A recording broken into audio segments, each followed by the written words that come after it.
Hello दोस्तों, आज हम लोग फिर उपस्थित हुए हैं एक नए टॉपिक के साथ। पिछली कक्षा में हम लोग विभिन्न प्रकार के प्रत्यावर्ती धारा परिपथ से जुड़े हुए कुछ टॉपिक पढ़े थे, जिसमें वाटहीन धारा, चोक कुंडली, एलसीआर परिपथ, इन सब पर अध्ययन किया जा चुका है। आज उसी से संबंधित हम लोग श्रेणीबद्ध एलसीआर अनुनादी परिपथ क्या होता है, ये परीक्षा में भी पूछे जाते हैं, इंपॉर्टेंट टॉपिक है। तो आज इस पर चर्चा करने वाले हैं, क्या होता है श्रेणीबद्ध एलसीआर अनुनादी परिपथ। तो आइए देखते हैं क्या है श्रेणीबद्ध एलसीआर अनुनादी परिपथ। तो इसमें देखिए, हम पीछे ये पढ़ चुके हैं कि जब एलसीआर कोई प्रत्यावर्ती धारा परिपथ लेते हैं जिसमें एल यानी स्वप्रेरकत्व कोई कुंडली है जिसका प्रेरकत्व एल है, और कोई संधारित्र लिया गया हो सी धारिता का, और तार का प्रयोग किया गया हो जिसका ओमीय प्रतिरोध आर हो, ये तीनों श्रेणी क्रम में जुड़े हों और उस पर हम प्रत्यावर्ती वोल्टेज अप्लाई कर दें, तो इस प्रकार का परिपथ जो होता है वह प्रत्यावर्ती एलसीआर परिपथ कहलाता है। अब अनुनादी परिपथ के बारे में पीछे बताया जा चुका है कि जब किसी एलसीआर परिपथ में धारिता के कारण यानी संधारित्र के कारण उत्पन्न धारितीय प्रतिघात और कुंडली के कारण उत्पन्न प्रेरण प्रतिघात का मान जब बराबर हो जाता है, तो ऐसे स्थिति में इस परिपथ में प्रतिबाधा का मान न्यूनतम हो जाता है, और प्रतिबाधा न्यूनतम होने पर धारा इसमें अधिकतम प्रवाहित होने लगती है। तो यह स्थिति अनुनाद की स्थिति कही जाती थी। तो अनुनाद की स्थिति में अधिकतम धारा का प्रवाह होता था। तो उसी से जुड़ी हुई बातें जो पीछे पढ़ चुके हैं उसी से रिलेट करते हुए हम यहाँ जानने की कोशिश करेंगे कि क्या होता है एलसीआर श्रेणीबद्ध अनुनादी परिपथ। तो अनुनादी परिपथ हम सीधा कह सकते हैं कि अगर किसी एलसीआर प्रत्यावर्ती धारा परिपथ में वोल्टेज और धारा समान कला में हो। भाई, वोल्टेज और धारा समान कला में कब होते हैं? जब प्रेरण प्रतिघात और धारितीय प्रतिघात बराबर हो।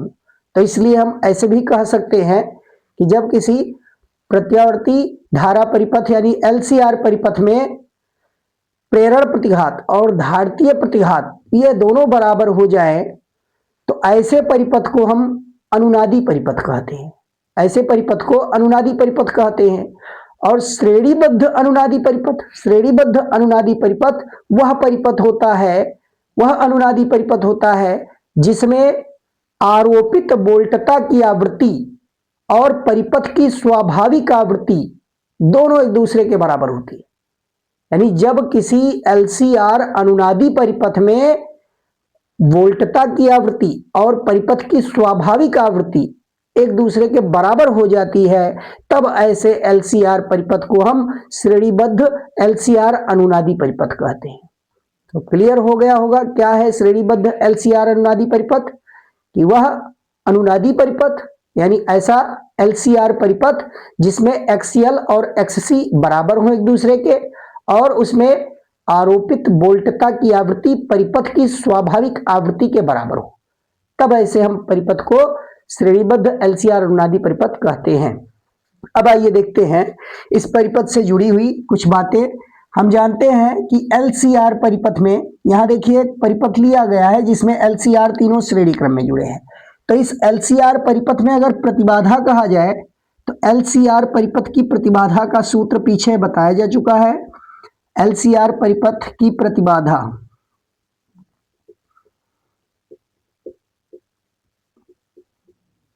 एलसीआर परिपथ की प्रतिबाधा Z बराबर √R² plus axial difference XC का होल स्क्वायर। यह फार्मूला बताया जा चुका है। या एक्सियल को हम ओमेगा एल लिख सकते हैं, XC को 1/ओमेगा C भी कह सकते हैं। और इस एलसीआर परिपथ में कलांतर अगर B और I के बीच फाई कलांतर हो, यदि V व I के बीच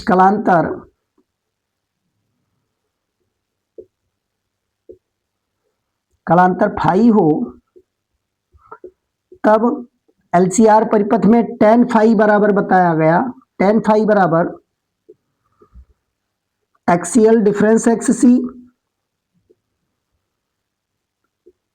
अपॉन R। यह दोनों फार्मूले बताए जा चुके हैं। तो इन फार्मूलों में देखिए क्या कहा जा रहा है। अनुनादी परिपथ के लिए क्या कहा गया, अनुनादी परिपथ भाई एक्सीएल जब एक्ससी के बराबर होता है, तो जब एक्सीएल बराबर एक्ससी, जब एक्सीएल और एक्ससी बराबर हो जाए, यानी प्रेरण प्रतिघात और धारतीय प्रतिघात बराबर हो जाए, तब जेड और कलांतर tan फाई पर क्या प्रभाव पड़ेगा। जब एक्सीएल बराबर एक्ससी हो जाए तो जेड बराबर देखिए क्या आएगा, जेड बराबर, तो इसको अगर बराबर हैं दोनों राशियां तो इनका डिफरेंस शून्य कहा जाएगा। एक्सीएल और एक्ससी यदि बराबर हो जाए तो इनका डिफरेंस शून्य होगा और यह पद जीरो हो जाएगा और यहाँ अंडर रूट में केवल आर स्क्वायर बचेगा। तो आर स्क्वायर का वर्गमूल हमको आर प्राप्त हो जाएगा। तो ये जेड जो आएगा वो आर के बराबर होगा, यानी हम प्रतिबाधा कह सकते हैं न्यूनतम प्राप्त होगी, न्यूनतम प्रतिबाधा प्राप्त होगी। और अगर किसी परिपथ की प्रतिबाधा न्यूनतम है तो निश्चित रूप से धारा आई जो होगा वो मैक्सिमम होगा। तो अगर प्रतिबाधा न्यूनतम है तो यहां से कह सकते हैं हम धारा जो होगा आई वो अधिकतम स्थिति में होगा, यानी V और R का अनुपात, V और Z कह सकते थे लेकिन Z इसमें R के बराबर हो जाता है, Z बराबर R। तो यहां से हम V बटा Z कहें या V बटा R कहें तो यह मैक्सिमम वैल्यू आएगा, इसकी वैल्यू अधिकतम होगी।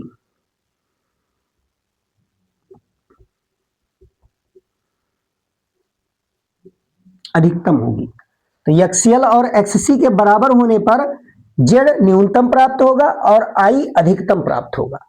अब देखिए इस कंडीशन में यह भी बताया गया था कि अगर एक्सीएल एक्ससी आपस में बराबर हैं तो ओमेगा एल बराबर 1 बटा ओमेगा सी कह सकते हैं, या यहां से ओमेगा मल्टीप्लाई कर दीजिए इसमें और एल को नीचे ले आइए, तो यहां से हमको यह संबंध मिल सकता है omega square equal to 1/LC।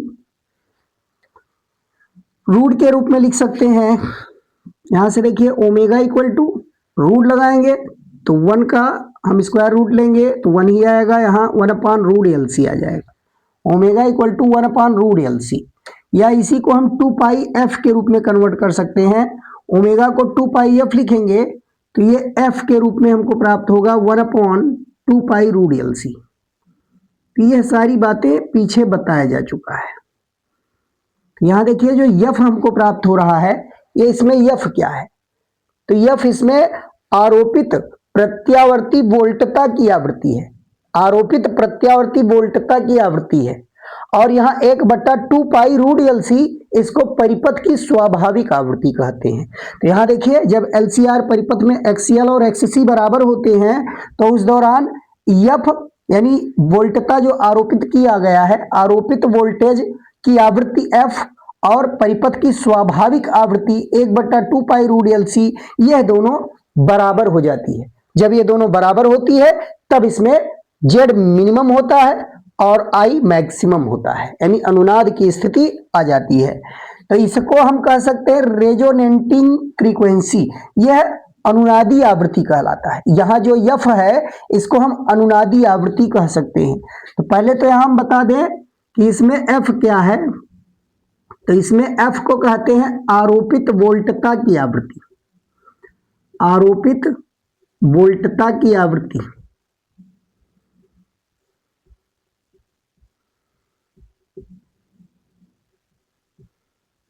आवृत्ति, और इसमें 1/2π√LC को कहा जाएगा 1/2π√LC, ये परिपथ की स्वाभाविक आवृत्ति है, परिपथ की स्वाभाविक आवृत्ति।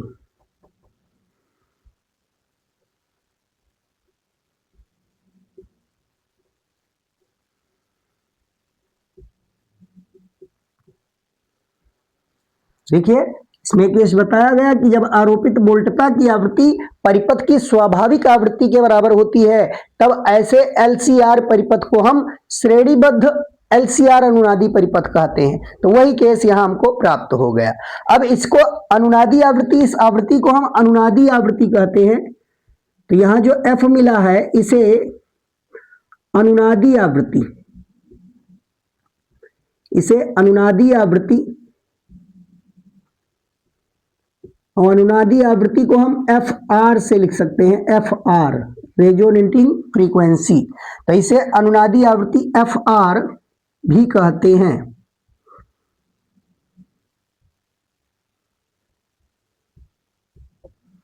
तो यह अनुनादी आवृत्ति मिल गया। अब मान लीजिए कि आरोपित वोल्टता की आवृत्ति F जो है वो इस अनुनादी आवृत्ति FR से कम है। तो FR से कम होने पर भी हमको धारा जो I मैक्सिमम मिला है उससे कम धारा प्रवाह होगा, या FR से अधिक होने पर भी, FR से अगर अधिक है तब भी हमें I मैक्सिमम से धारा कम ही मिलेगा। ये देखिए दोनों कंडीशन यहां देख सकते हैं। यहां हम कंडीशन देख सकते हैं कि यदि F is less than FR या F is greater than FR, यानी आरोपित प्रत्यावर्ती वोल्टेज की आवृत्ति अनुनादी आवृत्ति से कम हो या अनुनादी आवृत्ति से ज्यादा हो, दोनों स्थितियों में, इन दोनों स्थितियों में धारा का मान I मैक्सिमम से कम होगा, I मैक्सिमम से कम होगा। दोनों स्थितियों में धारा का मान I मैक्सिमम से कम प्राप्त होगा हमको। और यहां से देखिए अगर प्रतिबाधा की बात करें, तो प्रतिबाधा का क्या प्रभाव पड़ेगा? तो ऐसे स्थिति में धारा भी कम होगा और प्रतिबाधा, दोनों स्थितियों में यदि F is less than FR या F is greater than FR, तो प्रतिबाधा Z पर क्या प्रभाव पड़ेगा? तो प्रतिबाधा Z जो होगा, Z का मान ये दोनों स्थितियों में अधिक होगा, क्योंकि अनुनाद की अवस्था में प्रतिबाधा न्यूनतम होती है। जब F और FR आपस में बराबर होते हैं तब वहां प्रतिबाधा न्यूनतम होती है, तो उस न्यूनतम मान से अधिक प्राप्त होगा। तो यहां प्रतिबाधा Z का मान Z मिनिमम से अधिक होना चाहिए, Z मिनिमम जो मिल रहा है उससे अधिक होगा।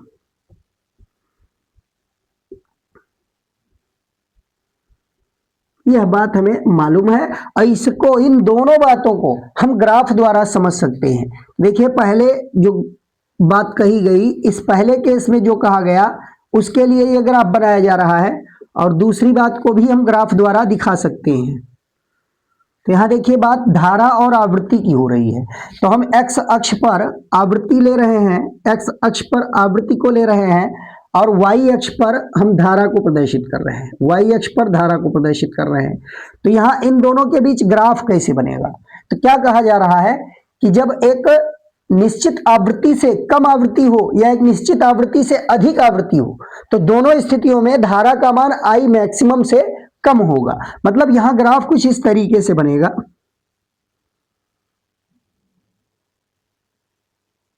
ये ग्राफ मिलेगा, और ये I मैक्सिमम की स्थिति होगी।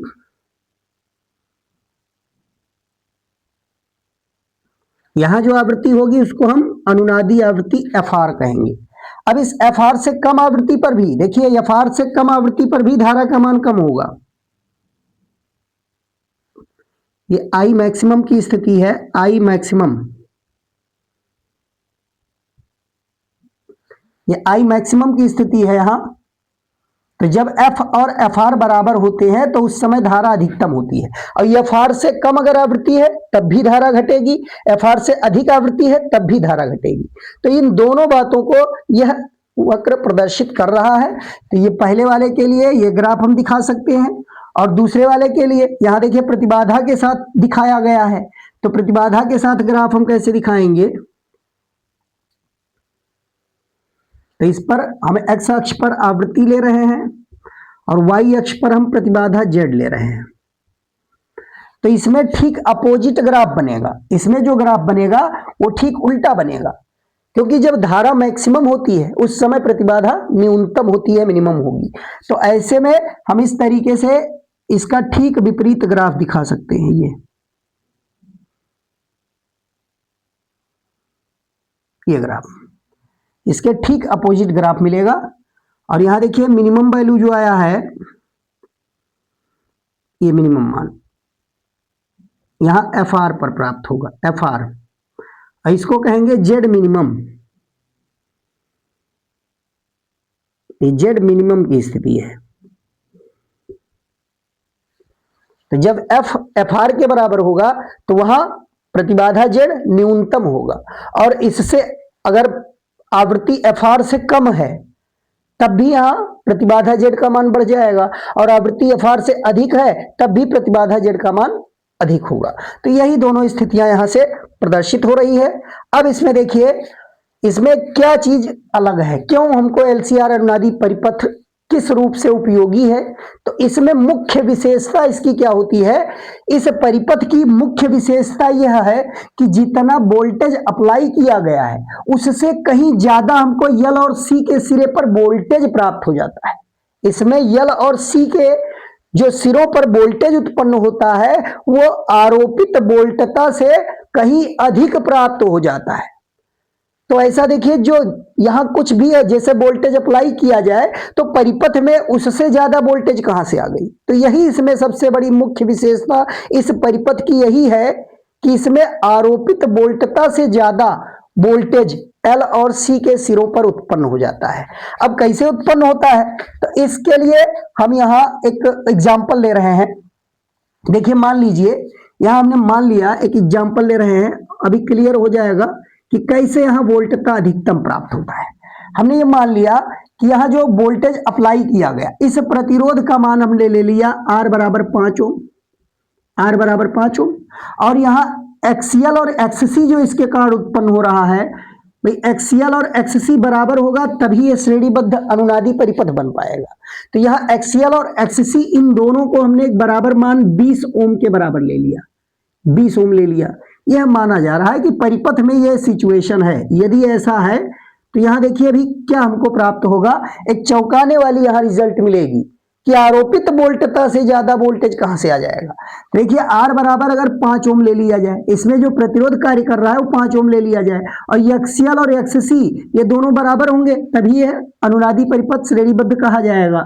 और यहां देखिए आरोपित वोल्टता, तो हम जानते हैं जो वोल्टता आरोपित किया जाता है प्रत्यावर्ती धारा परिपथ में, वह वर्ग माध्य मूल मान के रूप में ही प्रदर्शित किया जाएगा। तो यहां वोल्टेज का वर्ग माध्य मूल मान हमने ले लिया 220 वोल्ट, सॉरी 100 वोल्ट ले लो, चलो 100 वोल्ट ले लिया जाए, 100 वोल्ट ही हमने यहां ले लिया। 220 वोल्ट लेंगे तो वहां भी दिखाई देगा, आप रख के सॉल्व कर सकते हैं 220 वोल्ट पर भी, लेकिन यहां एग्जाम्पल में 100 वोल्ट मानकर दिखाया गया है। तो जो भी है, यहाँ 5 ओम हमने ले लिया प्रतिरोध, और एक्सीएल एक्ससी का मान 20 ओम ले लिया, और अप्लाइड वोल्टता जो है उसको 100 वोल्ट मान लिया। तो जब 100 वोल्ट हम अप्लाई करेंगे और इसमें प्रतिरोध आर का मान 5 ओम है, तो इसमें बहने वाली धारा कितनी होगी। तो देखिए इस परिपथ में जो धारा प्रवाहित हो रही है उस धारा का मान अगर निकालें आई आर एम एस की वैल्यू, तो हम जानते हैं वी आर एम एस बटा जेड के बराबर होगा। और यहां एक्सीएल और एक्ससी बराबर होने की स्थिति में, एक्सीएल और एक्ससी बराबर है, इसलिए जो जेड है वो आर के बराबर हो जाता है, जेड का मान आर के बराबर हो जाता है। तो यहां हम B R M S upon R लिख सकते हैं, आर। अब यहां देखिए आई आर एम एस की वैल्यू निकाला जाए तो ये 100 वोल्ट हमने मान लिया कि अप्लाई किया है, और प्रतिरोध 5 ओम का कार्य कर रहा है। तो यहां देखिए इसको कैंसिल करेंगे तो ये 20 एम्पियर की धारा इसमें प्रवाहित होगी। इसमें प्रवाहित होने वाली धारा हमने निकाल लिया, धारा का वर्ग माध्य मूल मान ये 20 एम्पियर मिल गया। अब अगर 20 एम्पियर की धारा इसमें प्रवाहित हो रही है तो अब यल के सिरे पर कितना वोल्टेज उत्पन्न होगा। तो देखिए यहां कुंडली के सिरे पर उत्पन्न वोल्टेज कितना होगा, तो वीएल का मान हम निकाल रहे हैं इसके लिए। देखिए वीएल का मान कितना आएगा इस परिपथ के लिए अगर निकाला जाए, पहले प्रतिरोध आर के सिरे पर वोल्टेज हम देखें, प्रतिरोध आर के सिरे पर वोल्टेज, प्रतिरोध आर के सिरे पर के सिरों के बीच वोल्टेज,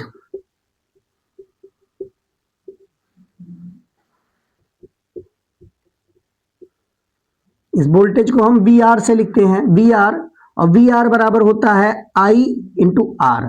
तो आई जो यहां है वह I max I R M S के रूप में लिया गया है। इंटू आर कह सकते हैं। यहां देखिए वी आर की वैल्यू कितनी आएगी, तो आई आर एम एस की वैल्यू आई है 20 एम्पियर और आर का मान है 5 ओम। यहां देखिए बी आर बराबर हमको मिल गया 100 वोल्ट, यानी जो हमने अप्लाई किया वह पूरा का पूरा 100 वोल्ट प्रतिरोध के सिरों पर प्रदर्शित हो रहा है। ये प्रतिरोध के सिरों पर हो गया। अब आगे देखिए एक्सीएल और एक्ससी के सिरे पर अगर कहा जाए तो इसमें जो प्रेरकत्व यल है उसके सिरों के बीच कितना वोल्टेज होगा, हम उसको लिख सकते हैं प्रेरकत्व यल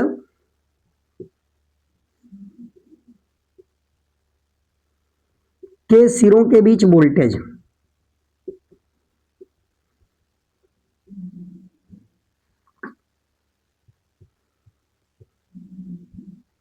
इसको VL से लिखा गया था और VL बराबर फार्मूला भी बताया गया है I इंटू एक्सीएल होता है। I जो लिया जाएगा RMS वैल्यू लिया जाएगा, क्योंकि प्रत्यावर्ती धारा परिपथ में धारा का वर्ग माध्य मूल मान वहां प्रदर्शित होता है।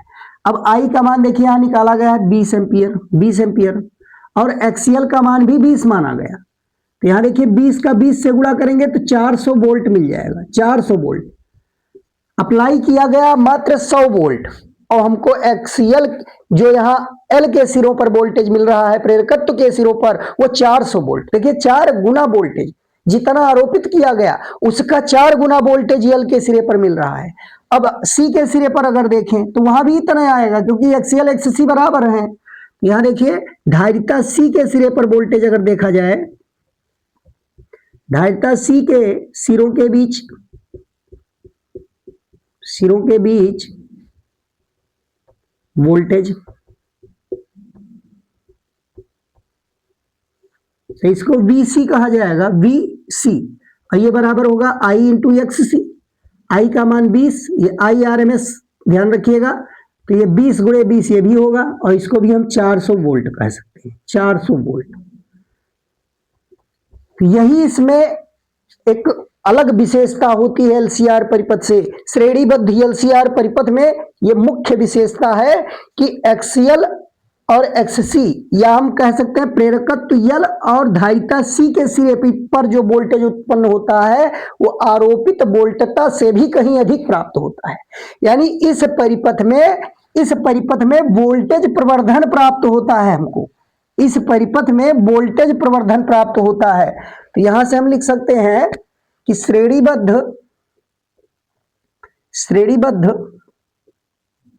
LCR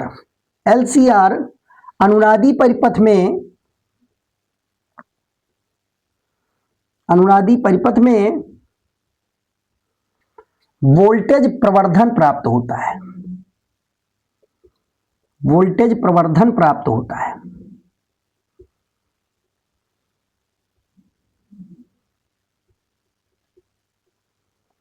अब वोल्टेज प्रवर्धन प्राप्त होने के कारण इसे वोल्टता अनुनादी भी कहते हैं, इसे वोल्टता अनुनादी भी कहा जाता है।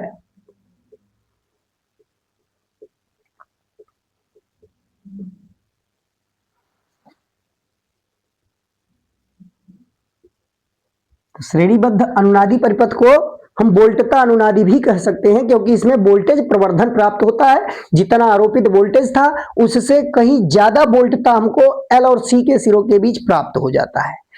अब देखिए इसकी विशेषताएं क्या क्या है, श्रेणी अनुनादी परिपथ की विशेषताएं।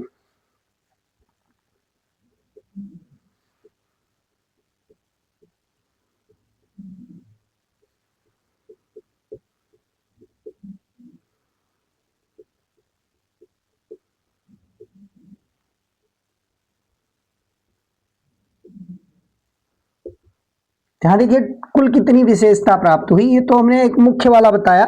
इसके अलावा क्या क्या विशेषता हमने देखने को मिला है इस पूरे टॉपिक के दौरान।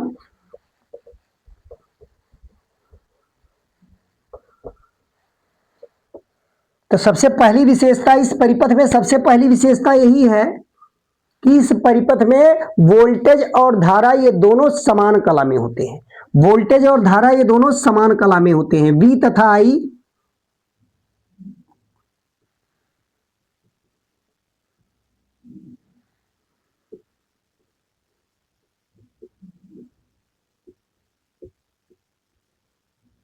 समान कला में होते हैं। वी व आई समान कला में होते हैं, या हम कह सकते हैं इनके बीच कलांतर शून्य होता है, इनके बीच कलांतर शून्य होता है।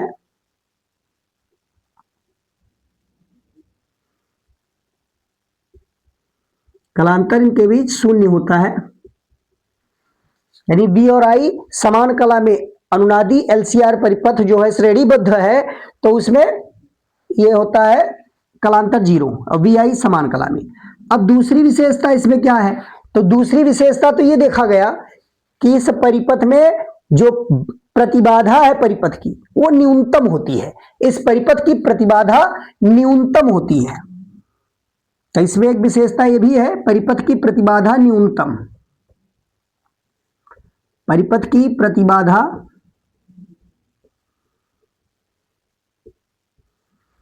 जेड ये न्यूनतम होती है। अब कितना न्यूनतम होता है, तो परिपथ की प्रतिबाधा जेड न्यूनतम मतलब आर के बराबर होती है, आर के बराबर प्रतिबाधा जेड इसकी न्यूनतम होती है और आर के बराबर होती है। और तीसरी विशेषता इसकी क्या कह सकते हैं, तो तीसरी विशेषता परिपथ में जो धारा प्रवाहित होती है वह धारा अधिकतम प्रवाहित होती है, अनुनाद की स्थिति होती है तो परिपथ में प्रवाहित धारा अधिकतम होती है। परिपथ में प्रवाहित धारा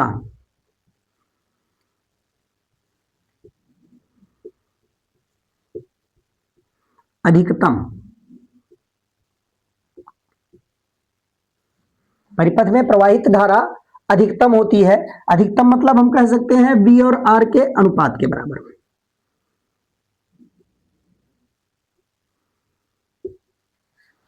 परिपथ में प्रवाहित धारा अधिकतम बी बाई आर होती है, तथा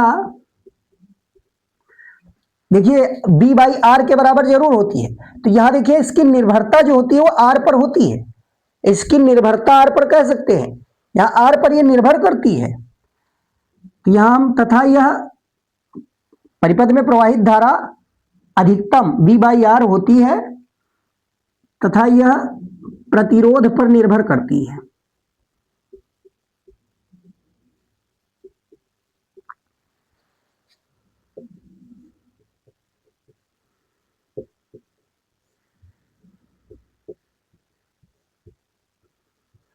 प्रतिरोध अगर बहुत अल्प हो तो उस समय धारा का मान बहुत अधिक प्राप्त होगा, अधिकतम प्राप्त हो जाएगा। और चौथी बात देखिए इसमें, चौथी बात जो हमने बताया कि एल और सी के सिरे पर जो वोल्टेज होता है वह आरोपित वोल्टता से कहीं अधिक प्राप्त हो जाता है। यहां हम कह सकते हैं एल व सी के सिरों के बीच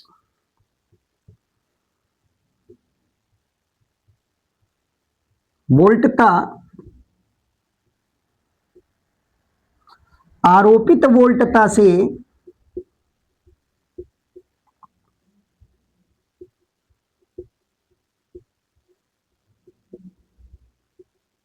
कहीं अधिक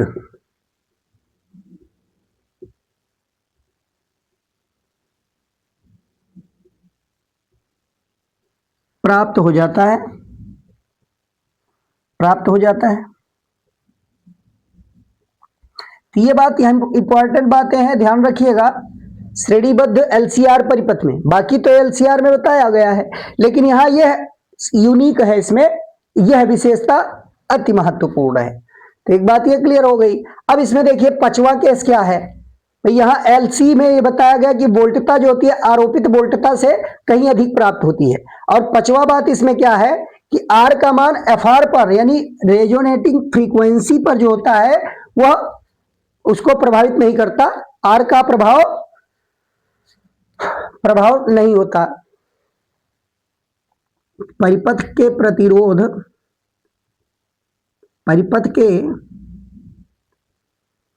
प्रतिरोध आर का अनुनादी आवृत्ति पर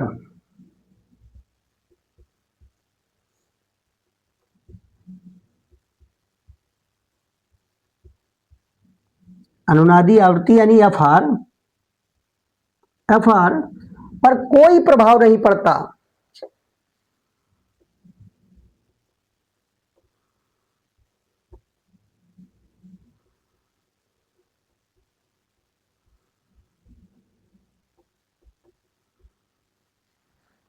यानी R जो है वह अनुनादी आवृत्ति से इसमें प्रभावित नहीं होता, या अनुनादी आवृत्ति R से प्रभावित नहीं होती। परिपथ के प्रतिरोध R का अनुनादी आवृत्ति FR पर कोई प्रभाव नहीं पड़ता। प्रतिरोध कम हो या अधिक हो, अनुनादी आवृत्ति उससे प्रभावित नहीं है, क्योंकि अनुनादी आवृत्ति में क्या सूत्र बताया गया, FR जो होता है 1/2 pi root LC, 1/2 pi root LC, ये केवल और केवल स्वप्रेरकत्व L और धारिता C से प्रभावित होने वाली राशि है।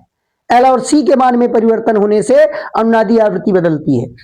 तो यहाँ R से कोई इसका प्रभाव R नहीं पड़ता R द्वारा, और इसमें R अगर मान लीजिए बढ़ रहा है तो निश्चित रूप से धारा घटेगी। R का प्रभाव धारा पर तो पड़ता है, R का प्रभाव परिपथ में प्रवाहित होने वाली धारा पर पड़ेगा, लेकिन अनुनादी आवृत्ति पर प्रभाव इसका नहीं पड़ता है।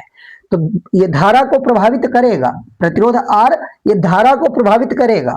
R के बढ़ने पर धारा जो होगी वो घटेगी, धारा घटेगी, तो धारा तो प्रभावित होगी, लेकिन यहाँ अनुनादी आवृत्ति इससे प्रभावित नहीं होती है। तो यह इसकी 5 विशेषताएं थी। अब इसका उपयोग कहाँ करते हैं, तो इसका उपयोग हम रेडियोग्राही को ट्यून करने में करते हैं। इसका उपयोग जो LCR श्रेणीबद्ध LCR अनुनादी परिपथ है, इसका उपयोग हम रेडियोग्राही को ट्यून करने में करते हैं। अब क्या होता है रेडियोग्राही, तो रेडियोग्राही देखिए एंटीना का प्रयोग किया जाता था।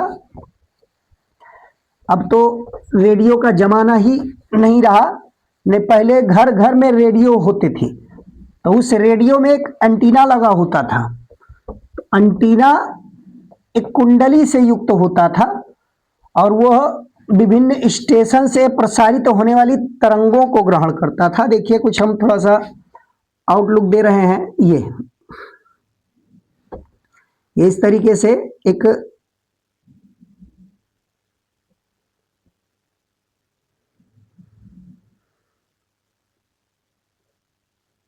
ये एंटीना हमने दिखाया, एंटीना है,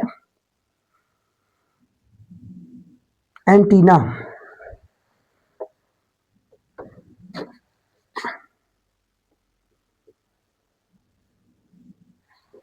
और इसी के बगल में जो रेडियो होता था उसमें एक LC परिपथ जुड़ा होता था। LC परिपथ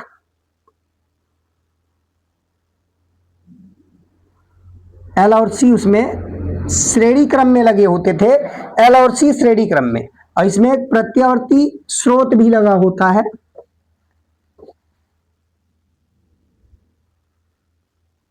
प्रत्यावर्ती स्रोत होता है, और C जो इसमें होता है धारिता, वो परिवर्ती होता है। ये संधारित्र है परिवर्ती धारिता वाला, ये L है और ये C। एक LC परिपथ, नीटैंक परिपथ, यहाँ LC आवेश का दोलन बताया जा चुका है। तो यहाँ एंटीना होता था और एक LC श्रेणीबद्ध परिपथ होते थे, जिसमें C परिवर्तनशील, यानी उसमें एक घुंडी लगी होती थी रेडियो में, जिसको हम घुमाकर परिपथ में धारिता के मान में परिवर्तन कर सकते थे, तो धारिता को परिवर्तित करते थे। अब एंटीना का काम क्या है, देखिए दो कुंडलियों के बीच यहाँ अन्योन्य प्रेरण होगा, तो इस रेडियो में एंटीना क्या काम करता था कि विभिन्न स्टेशनों द्वारा जो तरंगे छोड़ी जाती थी, भाई अलग अलग स्टेशनों का अपना अलग अलग प्रसारण होता था, तो उन स्टेशनों द्वारा विभिन्न आवृत्तियों की तरंगी जो भी तरंगे हैं वो वायु में छोड़ दी जाती थी। अब एंटीना उन्हीं के तरंगों को, ये एंटीना जो होता था वह उसी के विभव को त्वरित करता था, यानी वही विभव अचीव कर लेता था। जितनी भी अलग अलग आवृत्तियों की होती थी, स्टेशनों के प्रसारण द्वारा जो तरंगे प्राप्त होती थी, उसी विभव पर यह एंटीना उसको ग्रहण करके, और यह इस कुंडली को, यानी रेडियो के भीतर जो कुंडली लगी होती थी उसको वह प्रेषित कर देता था, भेज देता है। तो यहां से उस वोल्टेज को रिसीव करके और इस पर भेज देता है, अब जैसे ही ये उसको ग्रहण करता है तो यहां देखिए धारिता जो लगी होती है परिवर्तनशील होती है। हम घुंडी को घुमाकर इसकी आवृत्ति जो विभिन्न स्टेशनों द्वारा तरंगे प्राप्त होती है, उन तरंगों में किसी एक तरंग की आवृत्ति इस परिपथ की स्वाभाविक आवृत्ति के बराबर करते थे। और जैसे ही इसको घुमाकर घुंडी को परिपथ की स्वाभाविक आवृत्ति के बराबर जिस स्टेशन की या जिस स्टेशन द्वारा जो तरंगे आई हैं, उन तरंगों की आवृत्ति जिसका इस परिपथ की स्वाभाविक आवृत्ति के बराबर होता था, उसी का प्रसारण होने लगता था। रेडियो पर वही चैनल की बातें हमको सुनाई देने लगती थी। तो इस प्रकार यह श्रेणीबद्ध एलसीआर अनुनादी परिपथ का उपयोग रेडियो में किया जाता था, या एंटीना का प्रयोग करके पहले टेलीविजन भी चलते थे, दूरदर्शन का उसमें प्रसारण होता था, या विभिन्न चैनलों का अलग अलग प्रसारण होता था एंटीना के माध्यम से, तो वहां भी हम श्रेणीबद्ध एलसीआर अनुनादी परिपथ का प्रयोग कर सकते हैं। तो ये तो हो गई इस श्रेणीबद्ध अनुनादी परिपथ से जुड़ी हुई। अब कुछ बातें जो प्रतियोगी परीक्षा में इंपॉर्टेंट हैं, बोर्ड परीक्षा में तो खैर उससे प्रश्न नहीं पूछा गया है, लेकिन क्यू गुणांक या क्यू फैक्टर, अर्ध सामर्थ्य बिंदु क्या होता है,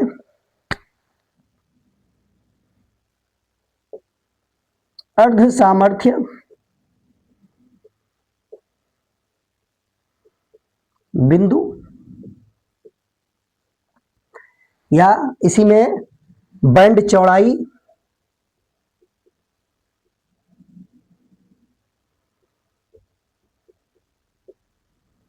तथा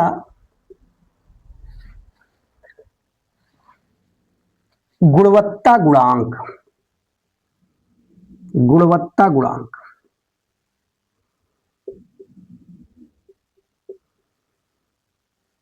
तो इस गुणवत्ता गुणांक को क्यू गुणांक के नाम से भी जाना जाता है, इसको क्यू गुणांक भी कहते हैं। और बैंड चौड़ाई और यहां एक अर्ध सामर्थ्य बिंदु। तो यह तीन बातें इसमें गुणवत्ता गुणांक पर प्रतियोगी परीक्षाओं में प्रश्न पूछे जाते हैं, या हमारे बोर्ड परीक्षा में बैंड चौड़ाई पर आधारित, बैंड चौड़ाई के सूत्र पर आधारित मात्रक और विमीय सूत्र पूछे गए हैं। तो इसलिए इस टॉपिक को भी कहीं ना कहीं इसमें हम रिलेट करना चाहते हैं। तो देखिए कैसे हम पीछे पढ़ चुके हैं कि कोई प्रत्यावर्ती धारा परिपथ है तो उसके सामर्थ्य का सूत्र क्या होता है। प्रत्यावर्ती धारा परिपथ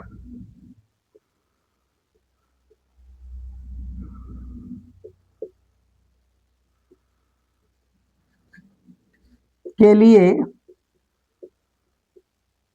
हम सूत्र पढ़ चुके हैं, P बराबर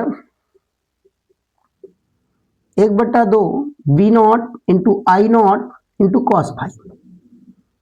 यह पढ़ा जा चुका है, सामर्थ्य का सूत्र निकाल चुके हैं।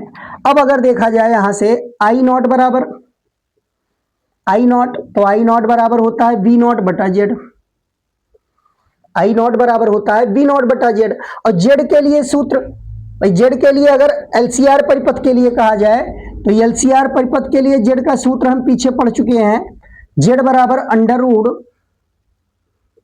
R square plus XL minus XC, या इसको हम ओमेगा एल, डिफरेंस होता है लेकिन यहां हमने मान लिया कि जो एक्सीएल है या जो वीएल है वो बीसी से बड़ा है, तो बड़ा वाला केस में हम माइनस ले सकते हैं, हमने यहां बड़ा मान लिया। अब डिफरेंस हर जगह करना पड़ेगा, तो उससे अच्छा है हम किसी एक को बड़ा मान लें। यहां हमने मान लिया कि जो एक्सीएल की वैल्यू है एक्ससी से बड़ी है, तो हम इस तरीके से ये दिखा सकते हैं, ये आई नॉट की वैल्यू हो गई, आई नॉट। और इसमें कॉस फाई जो आया था, कॉस फाई का वैल्यू भी हमें मालूम है, कॉस फाई इक्वल टू, तो ये आर बाई जेड लिखा जाता था, आर बाई जेड, और आर बाई जेड होता था, और जेड का सूत्र यहां से हम लिख सकते हैं R square plus omega L minus 1/ओमेगा सी होल स्क्वायर। अब इन दोनों मानों को आई नॉट और कॉस फाई का मान इसमें रख दीजिए, आई नॉट और कॉस फाई का मान इसमें रख दीजिए, तो क्या मिलेगा, यहां से P की वैल्यू P बराबर 1/2 V0, 1/2 V0 और इंटू आई नॉट। तो देखिए यहां ध्यान से हम आई नॉट की जगह पर जब यह वैल्यू रखेंगे तो एक बी नॉट इसमें भी मिल रहा है और एक बी नॉट यहाँ पहले से है, तो ये दोनों मल्टीप्लाई होके बी नॉट स्क्वायर के रूप में मिल जाएगा हमको, बी नॉट स्क्वायर। और नीचे under root R square plus omega L minus 1/ओमेगा सी का होल स्क्वायर, ये हमको प्राप्त हो जाएगा। और cos फाई भी है, ये तो हमने आई नॉट की वैल्यू रखा है, cos फाई की वैल्यू रखिए तो ये आ जाएगा R upon under root R square plus omega L minus 1/ओमेगा सी का होल स्क्वायर, ये प्राप्त हो गया। अब इसमें इसको मल्टीप्लाई कर सकते हैं, सॉल्व कर लीजिए तो ये हमको मिल जाएगा 1/2 ऊपर V square R, V square V not square into R, और नीचे देखिए दोनों सेम राशियां हैं, दोनों पर रूट लगा है, तो मल्टीप्लाई कराएंगे तो रूट हट जाएगा, R square plus XL minus X C कहिए या omega L minus omega C, omega L minus 1/ओमेगा सी का होल स्क्वायर, यह चीजें बचेंगी, यही चीजें बस रूट हट जाएगा, दोनों सेम राशि है, तो यहां से मल्टीप्लाई कराएंगे तो इस पर जो रूट लगा है वो रूट यहां से हट जाएगा। अब देखिए अगर इस फार्मूले में ये p की वैल्यू है, इस फार्मूले में अगर हम ओमेगा को जीरो कर दें, यदि ओमेगा बहुत कम हो यानी जीरो के तुल्य हो, या ओमेगा बहुत ज्यादा ले लिया जाए, अनंत ले लिया जाए, तब क्या होगा? तो ओमेगा या तो बहुत कम हो, ओमेगा क्या है? कोणीय आवृत्ति है, आरोपित वोल्टता की कोणीय आवृत्ति, तो प्रत्यावर्ती वोल्टता जो आरोपित करते हैं उसकी कोणीय आवृत्ति बहुत कम यानी शून्य हो या बहुत अधिक हो, अनंत हो, तब पी पर क्या प्रभाव पड़ेगा? देखिए अगर ये जीरो है, अगर ये जीरो है तो जीरो यहां रखेंगे और जीरो यहां रखेंगे तो यहां देखिए 1/0 करके ये अनंत मिल जाएगा, और अनंत की वैल्यू में कुछ भी जोड़ा घटाया जाए तो नीचे टोटल अनंत ही आएगा, और अनंत अगर हर में आ रहा है तो ये पूरा भिन्न हमको जीरो प्राप्त होगा। तो चाहे हम ओमेगा की जगह पे जीरो प्लेस करें तब भी पी की वैल्यू हमको अनंत मिलेगी, सॉरी पी की वैल्यू जीरो मिलेगी, पी की वैल्यू जीरो। अगर हम ओमेगा को जीरो रखें तब भी यहां से हमको पी जीरो मिलेगा, और अगर ओमेगा को हम अनंत कर दें तब भी यहां हमको पी जीरो ही मिलेगा। ओमेगा को अगर अनंत कर रहे हैं तो ये वाला तो जीरो हो जाएगा, लेकिन ये अनंत हो जाएगा। अब अनंत में फिर कुछ भी जोड़े घटाएं तो नीचे टोटल अनंत ही हर बार में आएगा, क्योंकि एक ओमेगा यहां अंश में है, एक हर में है। तो चाहे जीरो रखें चाहे अनंत रखें, कोणीय आवृत्ति जो है प्रत्यावर्ती वोल्टता की, वो चाहे बहुत ही कम हो, शून्य हो लगभग, और चाहे बहुत अधिक हो, अनंत हो, तो इन दोनों केसों में उस प्रत्यावर्ती धारा परिपथ में जो शक्ति है या सामर्थ्य है वैद्युत ऊर्जा का, वह जीरो के तुल्य होगा, नगण्य होगा, बहुत ही कम होगा, लगभग शून्य। लेकिन अगर यही ओमेगा एल ओमेगा सी बराबर हो जाए तब क्या होगा? अनुनाद की स्थिति में क्या होगा? अनुनाद पर क्या होगा? देखिए अनुनाद की दशा ले लीजिए, तो अनुनाद पर ओमेगा एल ये बराबर होता है 1/ओमेगा सी।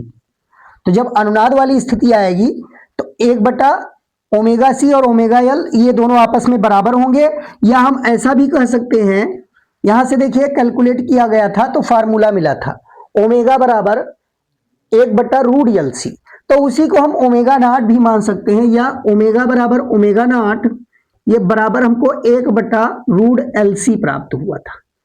ये अनुनाद की स्थिति, भाई ओमेगा नॉट मतलब मैक्सिमम आवृत्ति ले लिया गया है, तो ये ओमेगा नॉट के अगर बराबर मान लिया जाए, माना गया है स्वेच्छा से, तो ओमेगा को ओमेगा नॉट अगर मान ले तो ये ओमेगा नॉट बराबर है, तो इसका मान 1/√LC होगा अनुनाद की स्थिति में। अब इस दशा में अगर P का मान निकाला जाए तो P कितना होगा? देखिए इस दशा में अगर P का मान निकाला जाए तो P क्या होगा? तो इस समीकरण से अगर देखा जाए तो LCR परिपथ में सामर्थ्य देखिए मैक्सिमम प्राप्त होगा,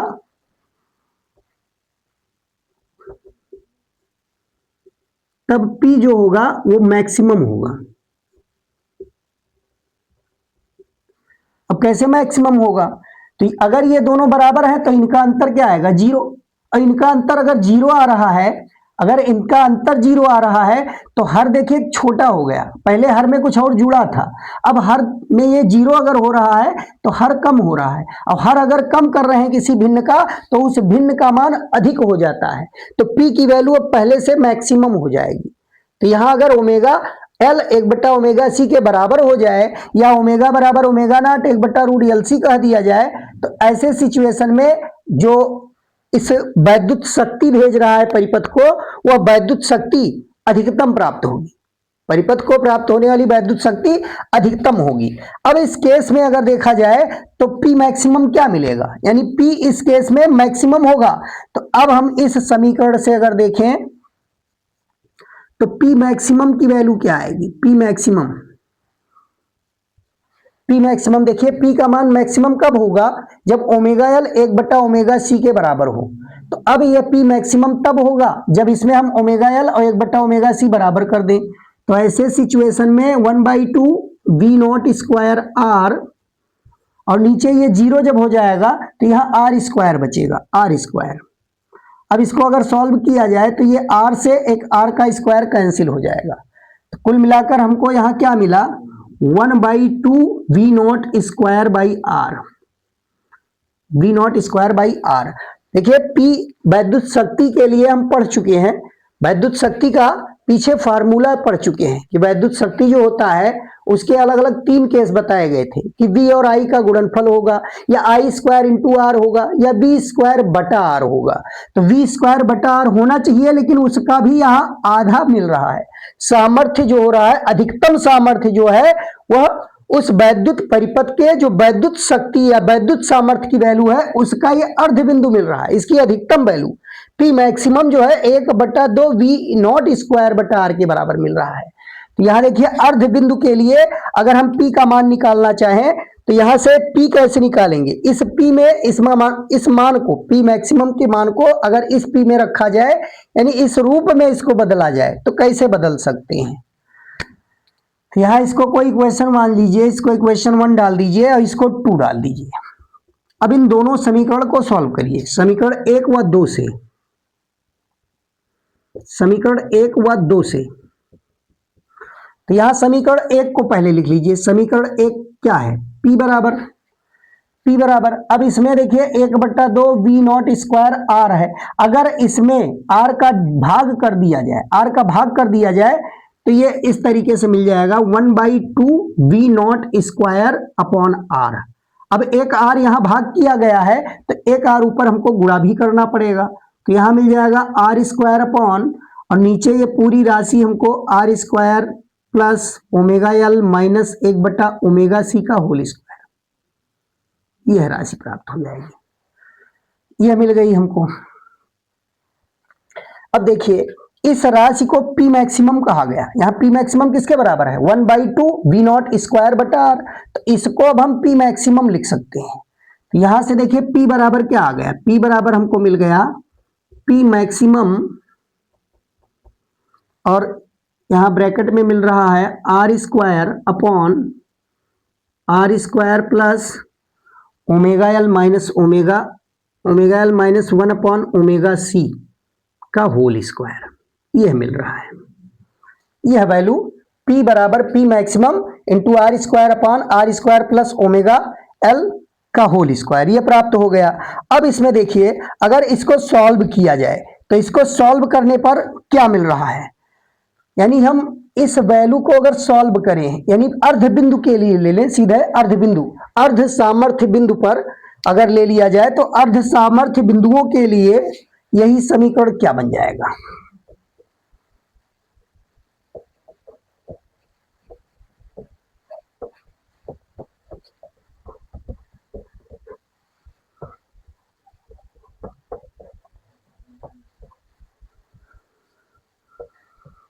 देखिए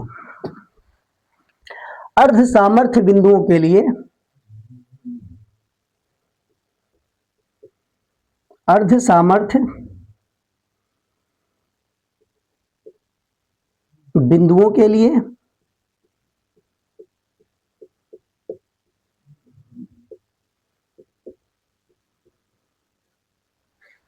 अर्ध सामर्थ्य बिंदु मतलब कि अब इस सामर्थ्य P को हम P मैक्सिमम का आधा ले लें। भाई पहले भी P मैक्सिमम बराबर क्या आया था, 1/2 V0 स्क्वायर अपॉन R। तो यहां अर्ध सामर्थ्य बिंदु मतलब जिस बिंदु पर परिपथ का सामर्थ्य आधा हो जाता है उसी बिंदु को हम अर्ध सामर्थ्य बिंदु कहते हैं। तो यहां देखिए अर्ध सामर्थ्य बिंदुओं के लिए अगर लिया जाए तो हम इस सामर्थ्य को आधा कर देंगे, यानी मैक्सिमम वैल्यू जो है पी मैक्सिमम बटा 2, यहां हम पी को लिख सकते हैं। तो अर्ध सामर्थ्य बिंदुओं के लिए ये हमको P maximum into R square upon R square plus omega L minus 1 upon omega C का होल स्क्वायर ये प्राप्त हो जाएगा। अब इसको सॉल्व किया जाए, पी मैक्सिमम से पी मैक्सिमम कैंसिल हो जाएगा, 1/2 हो गया, क्रॉस मल्टीप्लीकेशन कर लीजिए, तो यहाँ 1 से गुणा कराएंगे तो यही पूरी वैल्यू यहाँ हमको मिल जाएगी, R square plus omega L minus 1 बट्टा ओमेगा सी का होल स्क्वायर, ये बराबर आ जाएगा 2r स्क्वायर। 2r स्क्वायर, इस r स्क्वायर को उधर ले चलिए, तो omega L minus 1 upon omega C का होल स्क्वायर, इसको उधर ले जाएंगे तो 2r स्क्वायर में r स्क्वायर घटेगा, यहाँ r स्क्वायर मिल जाएगा, दोनों पक्षों का वर्गमूल करा लीजिए, तो omega L minus 1 upon omega C ये बराबर मिल जाएगा प्लस माइनस r के, ओमेगा एल माइनस 1 बट्टा ओमेगा सी ये बराबर मिल जाएगा प्लस माइनस r के।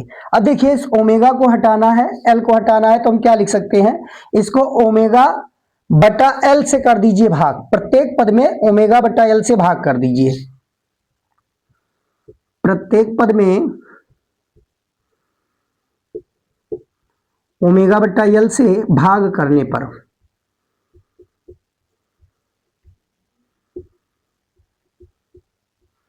तो इससे भाग कर दीजिए, देखिए क्या आएगा,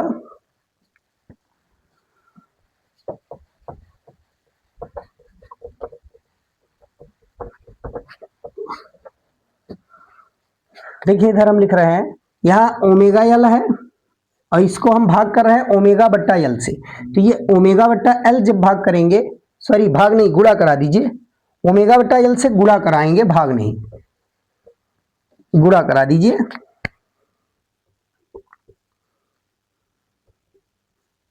गुणा कराएंगे, तो अब इससे गुणा कराएंगे तो क्या मिलेगा, ओमेगा बट्टा एल से इसमें गुणा कराना है, तो इस ओमेगा एल में बट्टा 1 कर देंगे और इसमें ओमेगा बट्टा एल हम गुणा कर देंगे, इस तरीके से ओमेगा एल में हम सीधा ओमेगा बट्टा एल गुणा कर दिए, और यहाँ देखिए ओमेगा बट्टा एल इसमें भी गुणा करना है, 1 बट्टा ओमेगा सी यहाँ पहले से है और यहाँ ओमेगा बट्टा एल का गुणा कर देंगे, इस पद में भी प्लस माइनस आर है और इसमें हम गुणा कर देंगे ओमेगा बट्टा एल का, प्रत्येक पद में हमने ओमेगा बट्टा एल गुणा कर दिया है, तो इसमें देखिए क्या हो जाएगा,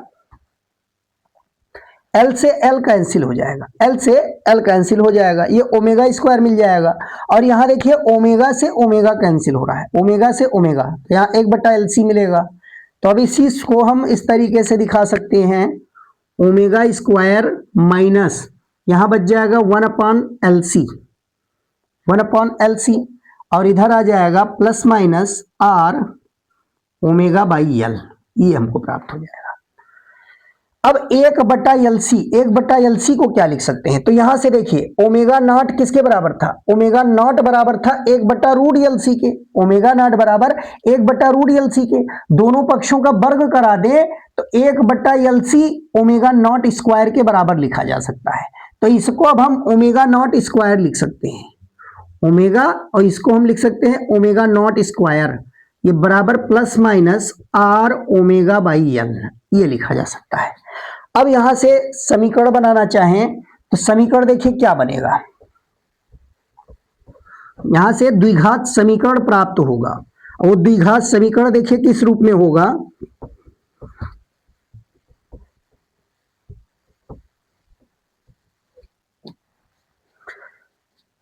तो यहां 2 तरह के द्विघात समीकरण मिल सकते हैं, यहां से देखिए 2 वैल्यूज हमको प्राप्त होंगी, इससे क्या मिलेगा, इससे यानी इस समीकरण से हमको ये 2 फार्मूला है मिलेगा, प्लस माइनस लगा हुआ है, तो इसमें एक बार प्लस चिन्ह लेंगे एक बार माइनस चिन्ह लेंगे, तो ये हमको मिल जाएगा ओमेगा स्क्वायर, और इसको पक्षांतर करके इधर लाएंगे, तो ये पक्षांतर करके जब इधर लाया जाएगा तो एक बार प्लस चिन्ह के साथ ले लीजिए एक बार माइनस चिन्ह, तो यहाँ हम माइनस चिन्ह पहले ले रहे हैं, तो ये आ जाएगा प्लस में R बटा L into omega, R by L को साथ ले लिया जाए, R by L into omega, और फिर माइनस में ओमेगा नॉट स्क्वायर, ये हो जाएगा, इसको पक्षांतर कर लेंगे तो बराबर 0 के रूप में हो जाएगा। और दूसरा रूप इसका क्या हो जाएगा, तथा अगर इसको हम यहाँ पहले माइनस चिन्ह हम लिए थे, अब प्लस चिन्ह ले रहे हैं, प्लस चिन्ह लेंगे तो एक समीकरण यहां से मिल जाएगा ओमेगा स्क्वायर, और ये माइनस में आएगा आर बटा यल इंटू ओमेगा और माइनस ओमेगा नॉट स्क्वायर बराबर 0। ये दो समीकरण हमको प्राप्त होंगे, ये दो द्विघात समीकरण प्राप्त होंगे। अब इन द्विघात समीकरणों में हम द्विघाती सूत्र का प्रयोग करके दोनों समीकरण से अगर ओमेगा का मान निकालें, इन दोनों समीकरण से ओमेगा का मान निकाला जाए तो ओमेगा का मान क्या आएगा। तो देखिए इसमें द्विघाती सूत्र का प्रयोग अगर कर दिया जाए तो इसमें ओमेगा जो होगा वो ऋणात्मक वाली वैल्यू नहीं ली जाएगी। ओमेगा की वैल्यू ऋणात्मक नहीं हो सकती है, क्योंकि ओमेगा का मान ऋणात्मक नहीं हो सकता।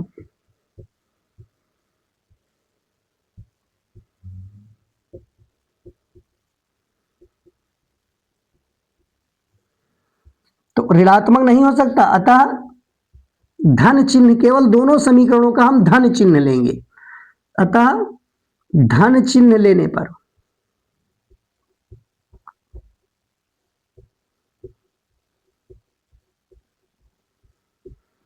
तो इन दोनों समीकरण में हम द्विघाती सूत्र का प्रयोग करेंगे तो इसमें भी ओमेगा की वैल्यू, पहले समीकरण में जो ओमेगा आएगा उसको हम ओमेगा 1 मान लें, और दूसरे समीकरण से जो ओमेगा की वैल्यू आएगी उसको ओमेगा 2 मान लें, और दोनों में दो दो वैल्यूज मिलेंगी, प्लस माइनस दोनों मिलेगी, लेकिन माइनस वाले को हम छोड़ देंगे, केवल धन चिन्ह लेंगे। तो इसमें अब आगे द्विघाती सूत्र लगा सकते हो। द्विघाती सूत्र का प्रयोग करके अगर हम ओमेगा 1 की वैल्यू निकालें तो ओमेगा 1 का मान क्या आएगा, तो यहां से देखिए ओमेगा 1 आ जाएगा माइनस में आर बटा 2l, माइनस में आर बटा 2l अंडर रूड, ये प्लस अंडर रूड आर बटा 2l का होल स्क्वायर, आर बटा 2l का होल स्क्वायर, और फिर ये plus omega not square, plus omega not square, यह मिल जाएगा ओमेगा 1 का मान। यानी इसमें द्विघाती सूत्र का प्रयोग करके अगर ओमेगा की वैल्यू निकालें और उसमें केवल धन चिन्ह को लें, ऋण वाले को छोड़ दें, तब ओमेगा 1 की वैल्यू ये मिल जाएगी। और ओमेगा 2 की वैल्यू देखिए क्या मिलेगी, तो ओमेगा 2 वाले में बस चिन्ह का अंतर है, यहाँ प्लस में बी वाला पद था, इसमें माइनस है, तो प्लस माइनस का अंतर है, तो इसलिए बस यही जो यहाँ माइनस मिल रहा है अगले वाले में वो प्लस वैल्यू मिलेगी, अंतर यही आएगा, बाकी कोई ज्यादा अंतर नहीं आएगा। दोनों समीकरण को सॉल्व कर सकते हो द्विघाती सूत्र का प्रयोग करके। यहां हमको देखिए r बाई 2l मिलेगा, इसमें r बाई 2l, r बटा 2l plus under root r बटा 2l का whole square plus omega not का स्क्वायर, ये दोनों वैल्यूज हमको ओमेगा 1 और ओमेगा 2 यहां से प्राप्त हो जाएंगी। अब इन्हीं का अंतर अगर ले लिया जाए, इन्हीं का अंतर ले लिया जाए तो हमें बैंड चौड़ाई मालूम चल जाएगी। तो इन्हीं के अंतर से हम बैंड चौड़ाई निकालते हैं। तो यहां से देखिए बैंड चौड़ाई के लिए सूत्र क्या मिलेगा, अतः बैंड चौड़ाई को हम डेल्टा ओमेगा अगर लिख दें तो ये बराबर होगा ओमेगा 2 माइनस ओमेगा 1। तो इन दोनों कोणीय आवृत्तियों का अंतर ले लिया जाए तो हमको बैंड चौड़ाई डेल्टा ओमेगा मिल जाएगी। अब डेल्टा ओमेगा का सूत्र देखिए क्या मिलेगा, डेल्टा ओमेगा इस पूरी वैल्यू में से ये घटाएंगे, तो इस पूरी वैल्यू में जब इसको घटाएंगे तो ये माइनस वाला प्लस हो जाएगा और ये प्लस वाला माइनस माइनस, तो ये दोनों कैंसिल हो जाएंगे और ये दोनों प्लस में मिलेगा, यानी r बटा 2l और प्लस r बटा 2l ये मिल जाएगा। और इसको जोड़ेंगे तो 2r बटा 2l, यानी यहां से जब एलसीएम लेंगे 2l तो ऊपर 2r नीचे 2l, ये कैंसिल हो जाएगा 2 2, तो डेल्टा ओमेगा की वैल्यू आ जाएगी r बटा l के बराबर। यह इंपॉर्टेंट रिजल्ट है। बैंड चौड़ाई पर आधारित मात्रक या विमीय सूत्र यह पूछा जा सकता है बोर्ड परीक्षा में। देखिए r बाई एल क्या है, बैंड चौड़ाई मतलब कोणीय आवृत्ति कह सकते हैं, ये कोणीय आवृत्ति है। और कोणीय आवृत्ति का अगर व्युत्क्रम कर दिया जाए तो हमको आवर्तकाल प्राप्त होगा। तो यहां से इस तरीके से बोर्ड परीक्षा में प्रश्न पूछ चुके हैं, पूछा जा चुका है। देखिए इसको उलट के पूछ लिया जाए अगर, कि L बाई आर का मात्रक होगा, L बाई आर का मात्रक होगा। तो इस तरीके से प्रश्न पूछा गया है, L बाई आर का मात्रक होगा। ऑप्शनल प्रश्न दिया गया था। A बराबर, अब यहां दे दिया जाए इसका मात्रक ओम होता है, या B में कह दिया जाए एम्पियर होता है, C में कहा जाए सेकेंड होता है, और D में कोई ऑप्शन दे दिया जाए हेनरी कह दिया जाए, हेनरी। तो इसमें क्या सही होगा? तो ये ध्यान रखिए, L बाई आर, ये R बाई एल का भी उत्क्रम है। R बाई एल क्या होता है? कोणीय आवृत्ति। R बाई एल कोणीय आवृत्ति है, और L बाई आर उसका ठीक अपोजिट है। तो यहां हम इसको क्या कह सकते हैं? यह आवर्तकाल का रूप है। कोणीय आवृत्ति का व्युत्क्रम आवर्तकाल कह सकते हैं। तो ये आवर्तकाल का रूप है, और आवर्तकाल का हमेशा मात्रक सेकंड होगा। विमीय सूत्र कहा जाए तो विमीय सूत्र टी होगा। तो इस चीज को यहां से ध्यान रखिए। L बाई आर के लिए इसको क्या कह सकते हैं? ये समय अंतराल है, समय के तुल्य है। L बाई आर जो होता है ये समय के तुल्य होता है। तो इसको प्रेरकीय समय भी कहा जा सकता है, प्रेरकीय समय है, इसको ध्यान रखेंगे। L बाई आर का मात्रक भी सेकंड होता है, या C into R capacitive time धारतीय समय, ये भी समय होता है। तो इन जितने भी ये हैं L by R, C into R, या अंडर रूट एल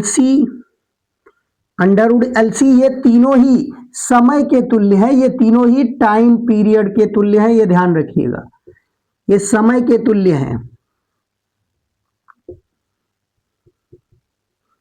तो इनमें से प्रश्न कंपटीशन स्तर पर भी पूछे गए हैं और बोर्ड परीक्षा में भी पूछे गए हैं। तो इन तीनों को ध्यान रखिएगा। एक L बाई आर है, एक C इंटू आर है, एक अंडर रूट एल सी है। तो ये तीनों ही समय के तुल्य है। इनका भी मात्रक सेकंड, इनका भी सेकंड, इनका भी सेकंड। विमीय सूत्र इन तीनों का T है। या R बाई एल कहेगा तो उल्टा कर देंगे, सेकंड इनवर्स हो जाएगा। तो इन प्रश्नों के उत्तर हम यहां से प्राप्त कर सकते हैं। अब देखिए इसमें Q गुणांक, एक इसमें गुणवत्ता गुणांक कहा गया। क्या होता है गुणवत्ता गुणांक? अब एक टॉपिक यहां से बच रहा है, गुणवत्ता गुणांक के बारे में बता दिया जाए, और ये श्रेणीबद्ध अनुनादी परिपथ पूर्णतः कंप्लीट हो जाएगा। तो यहां देखिए गुणवत्ता गुणांक को एक नाम से और जानते हैं, Q गुणांक। इसको Q गुणांक भी कहा जाता है, अथवा गुणवत्ता गुणांक।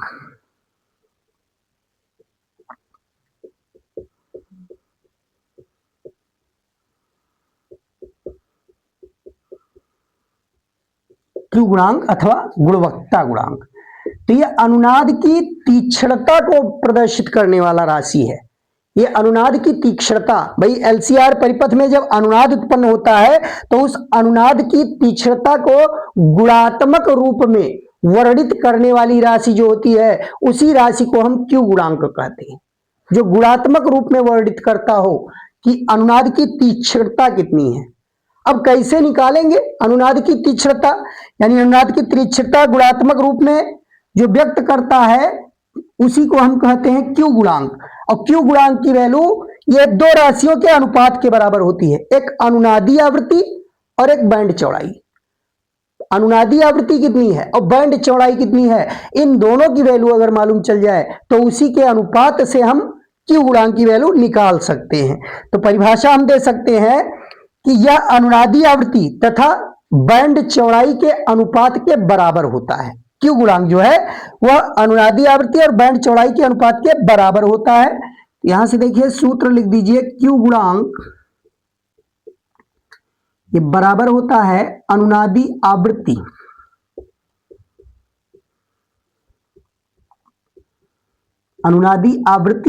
किससे लिखा गया था? अनुनादी आवृत्ति को ओमेगा नॉट से। भाई ओमेगा को हमने ओमेगा नॉट लिख दिया था, कोणीय आवृत्ति को ओमेगा नॉट से दिखाया गया, और वहां एक हमने प्रत्यावर्ती बोधता की आवृत्ति को FR लिखा था, यहां हमने ओमेगा को ओमेगा नॉट मान लिया था। तो इसी को अनुनादी आवृत्ति कहा गया। और इसका अनुपात किसके साथ लिया जाएगा? तो यह जो बैंड चौड़ाई हमको प्राप्त हुई है, बैंड चौड़ाई, तो इन दोनों के अनुपात को हम गुणवत्ता गुणांक कहते हैं, या इसी को क्यू गुणांक कहा गया। इसको डेल्टा ओमेगा से दिखाया गया था। अब इन दोनों के अगर सूत्र मालूम है तो क्यू गुणांक का सूत्र बहुत ही आसानी से हम लिख सकते हैं। क्यू गुणांक को जनरली क्यू से ही व्यक्त किया जाता है। तो क्यू बराबर अनुनादी आवृत्ति ओमेगा नॉट किसके बराबर आया था, तो 1/√LC, 1/√LC। और यहां भी बैंड चौड़ाई निकाला गया, तो बैंड चौड़ाई आया है R/L के बराबर, R/L के बराबर। अब इसी को अगर हम सॉल्व कर लें तो 1/2√LC इंटू ये पलट के L/R हो जाएगा। अब यहां देखिए L, इसको √L का स्क्वायर कह सकते हैं, √L का स्क्वायर, और नीचे यहाँ एक √L है तो √L से कैंसिल कर दिया जाए, तो यहाँ कुल मिलाकर सॉल्व करने पर हमको मिल जाएगा 1/R into under root, 1/R into under root L/C, L/C ये मिल जाएगा। Q बराबर 1/R इंटू रूड L/C यह मिलेगा। इसको हम गुणवत्ता गुणांक या Q गुणांक कह सकते हैं। तो यहां से एक राशि यहां देखिए और मिल रही है √L/C। ये √L/C राशि जो मिल रही है ये क्या है इसमें, तो √L/C का भी विमीय सूत्र या √L/C का अगर मात्रक पूछ लिया जाए तो क्या होगा, तो इसको भी सॉल्व करके निकाला जा सकता है। देखिए अब हम डायरेक्ट अगर बता देंगे तो उससे थोड़ा प्रभाव कम पड़ेगा। √LC को अगर हमें निकालना है, मान लीजिए, तो हम L को पहले कैलकुलेट कर रहे हैं। L का विमीय सूत्र हम निकाले पहले, तो देखिए एक फार्मूला बताया गया था U बराबर ½ L/I0²। तो यहां से हम पहले L का हम विमीय सूत्र या मात्रक निकालने की कोशिश करें, तो देखिए विमीय सूत्र से ही हम निकाल रहे हैं जिससे कि मूल मात्रक मिल जाए। तो L बराबर यहां से हमको मिल जाएगा 2U/I0²। अब यहां देखिए U का विमीय सूत्र और I0 का विमीय सूत्र, तो L का अगर विमीय सूत्र निकालें तो ऊपर मिल जाएगा mL2t-2 और नीचे आ जाएगा A2। इसको हम ऊपर ले चलें तो यहां से देखिए विमीय सूत्र क्या मिल गया L का, mL2t-2 A-2, ये विमीय सूत्र मिल गया L का। और C के लिए फार्मूला बताया गया C बराबर Q/V, C बराबर Q/V। ये फार्मूला धारिता का पढ़ चुके हैं। और Q को लिख सकते हैं Q बराबर I/T और V बराबर लिख सकते हैं W/Q, और चाहे इसे लिख दीजिए। देखिए हम Q के रूप में बदल के बाद में IT करें तो यहाँ ये Q के रूप में लिखा हुआ है, और इस V को हम W/Q कर सकते हैं। ये Q पलट के ऊपर जाएगा तो Q² हो जाएगा और नीचे आ जाएगा W, और Q को IT करेंगे तो ये हो जाएगा I²T²/W²। अब इस फार्मूले से C का अगर विमीय सूत्र निकाला जाए तो देखिए क्या मिलेगा, तो यहां ऊपर आ जाएगा C का विमीय सूत्र, तो ये हो जाएगा A2T2 और नीचे मिल जाएगा W का होता है mLT-2। यहाँ W पर स्क्वायर नहीं है, ये सॉरी गलती हुई, इसको यहां से हम लिख सकते हैं mL2t-2, ये लिख सकते हैं। ये W है कार्य का विमीय सूत्र mL2t-2। अब इसको अगर सॉल्व किया जाए तो यहां देखिए C का विमीय सूत्र कुल मिलाकर मिलेगा क्या, तो mL2t-2 ये W हो गया और ये A2T2 हो गया। इसको ऊपर ले चलिए तो यहां हमको मिल जाएगा m-1 L-2, m-1 L-2, और इसको ऊपर ले चलेंगे तो T⁴ मिल जाएगा, T⁴ इंटू ये 2 ये आ जाएगा A2। ये C का मालूम चल गया और यहां से L का मालूम चल गया। अब L और C दोनों इसमें रख दीजिए, LC का निकालना है हमको, √L/C इसका हमें निकालना है। तो यहां से देखिए √L/C का निकालने के लिए क्या करेंगे, हम पूरे का पावर 1/2 कर सकते हैं, क्योंकि जिस पर घात रूट लगा हो उसकी घात 1/2 कह सकते हैं। L का ऊपर रख दीजिए पहले mL2t-2 A-2, और नीचे यहां C का रखेंगे तो ये हो जाएगा m-1 L-2 T⁴ A2, ये हो जाएगा। अब इसको अगर सॉल्व किया जाए तो यहां से देखिए क्या मिलेगा, सॉल्व करने पर L और C दोनों को सॉल्व किया जाए, पावर 1/2 है ध्यान रखेंगे, तो यहाँ देखिए इसको अगर ऊपर ले चलें तो m पावर 2 हो जाएगा, m पावर 2 आ जाएगा।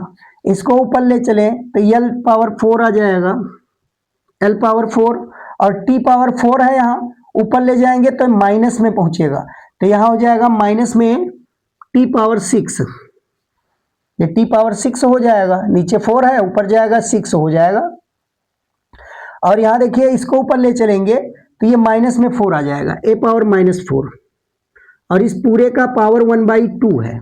सॉल्व किया जाए तो 1/2 सबका घात आधा कर देंगे, यहाँ से हमको मिल जाएगा ml2 t-3 a-2। और पीछे अगर निकाला जाए तो इसका विमीय सूत्र इस r के विमीय सूत्र के तुल्य आएगा।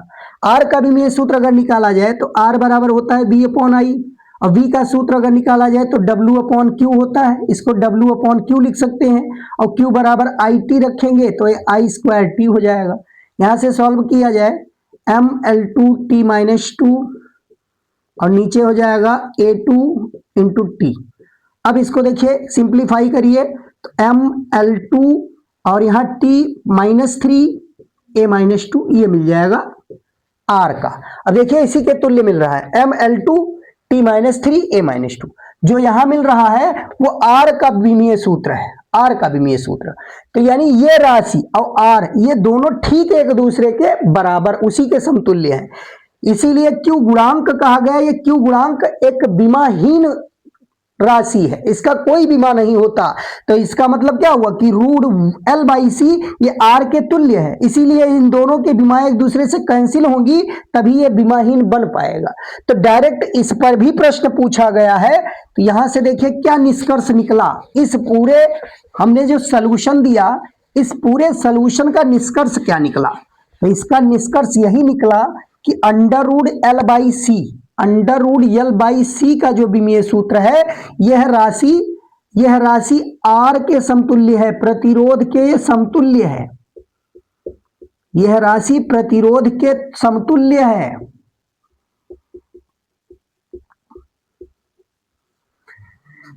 इसका अगर मात्रक है तो इसका मात्रक होगा ओम, इसका अगर मात्रक कहा जाए तो इसका मात्रक होगा ओम होगा। और अगर विमीय सूत्र कहा जाए तो जो ओम का विमीय सूत्र यानी प्रतिरोध का जो विमीय सूत्र आया है वही विमीय सूत्र इस √L/c का होगा। √L/c का विमीय सूत्र प्रतिरोध के विमीय सूत्र के तुल्य होगा, यानी ml2 t-3 a-2। तो ये बातें अब क्लियर हो गई होंगी, जो भी बात हमने बताई वो सारी बातें अब यहां से क्लियर हो गई होंगी। इनसे जुड़े हुए प्रश्न जरूर परीक्षा में पूछे जाते हैं। तो बस आज के लिए इतना ही। अब इसमें अगला हम टॉपिक लेकर आएंगे।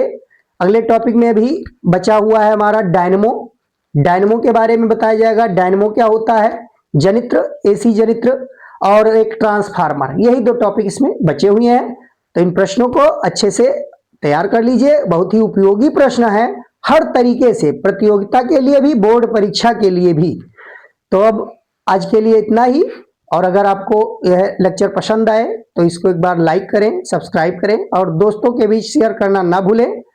और फिर नेक्स्ट डे हम नए टॉपिक के साथ पुनः वापस आपको नए क्लास में मिलेंगे। धन्यवाद।